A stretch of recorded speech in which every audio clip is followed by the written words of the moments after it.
Bhagavate Vasudevaya. Vandeham Sri Guru Sri Juta Padakamalam.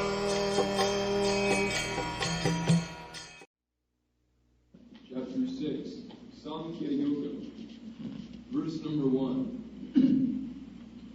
The Blessed Lord said, one who is unattached to the fruits of his work, and who works as he is obligated, is in the renounced order of life. And he is the true mystic, not he who lights no fire and performs no work. Purport. In this chapter, the Lord explains that the process of the Eightfold Yoga system is a means to control the mind and senses. However, this is very difficult for people in general to perform, especially in this age of Kali. Although the Eightfold Yoga system is recommended in this chapter, the Lord emphasizes that the process of Karma Yoga, or acting in Krishna consciousness, is better. Everyone acts in this world to maintain his family and their paraphernalia, but no one is working without some self-interest, some personal gratification, be it concentrated or extended.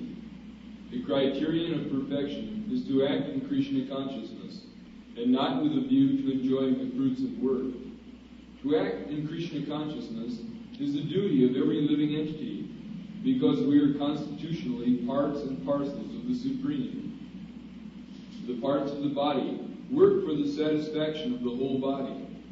The limbs of the body do not act for self-satisfaction, but for the satisfaction of the complete whole.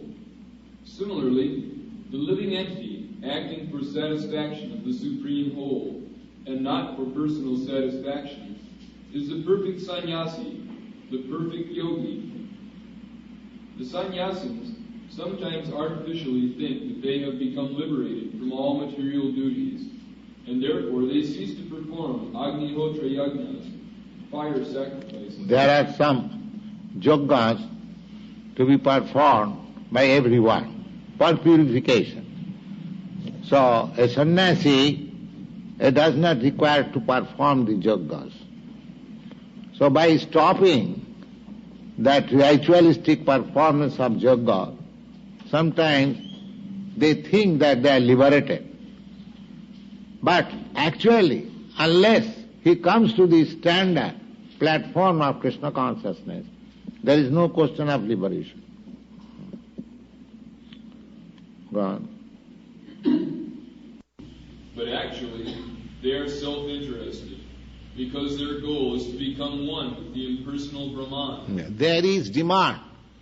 The impersonalists, they have got one demand that to become one with the Supreme impersonal being. But a devotee has no demand. He simply engages himself to serve Krishna for the satisfaction of Krishna. They do not want anything in return. That is pure devotion. Just like Lord Chaitanya says, Nadhanang na janang na sundaring kavitang bhajagadisha kama. I do not want any wealth. I do not want any number of followers. I do not want any nice wife. Simply let me be engaged in your service. That's all.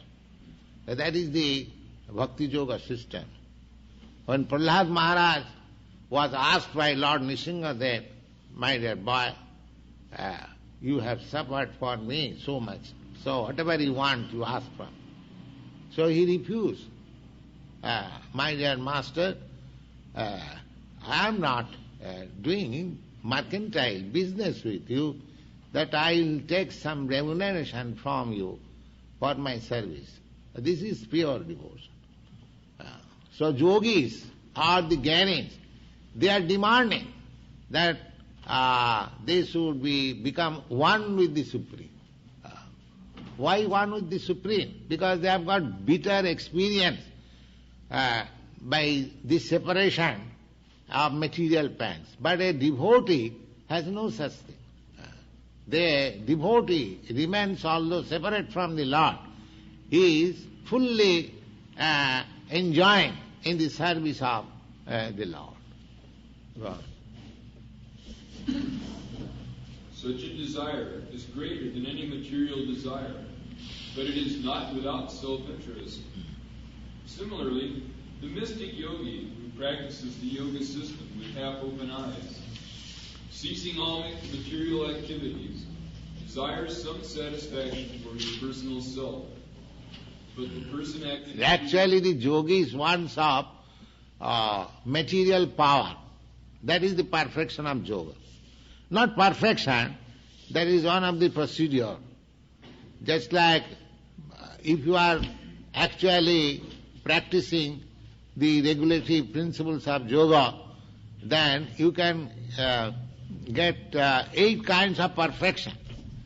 You can become lighter than the cotton swab. You can become heavier than the stone. You can get anything, whatever you like, immediately. Sometimes you can even create a planet.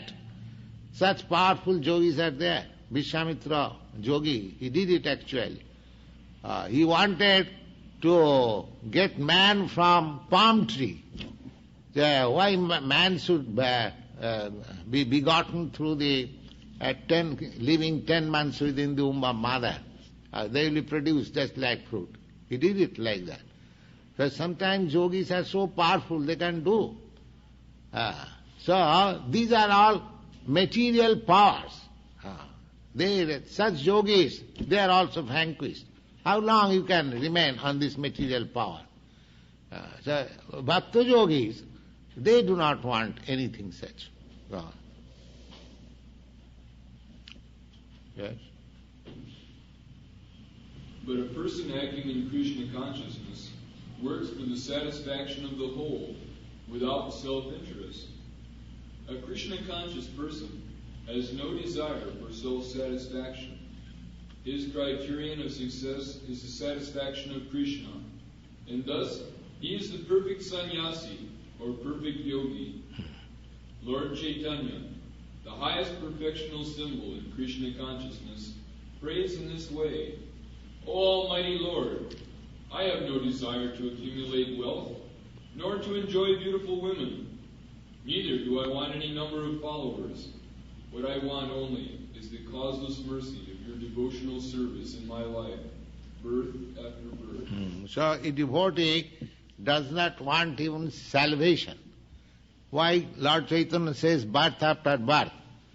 The salvationists, they want to stop. The voidists, they want to stop this material way of life. But Chaitanya Mahaprabhu says birth after birth. That means he is prepared to undergo all kinds of material pangs, birth after birth. But what he wants, he simply wants to be engaged in the service of the Lord. That is the perfection of it.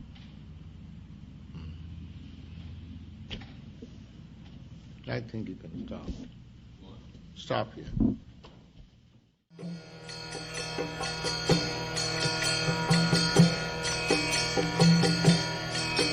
Hare Krishna, Krishna Krishna, Hare Hare, Hare Rama, Rama Rama, Hare Hare. Hare Krishna, Krishna Krishna.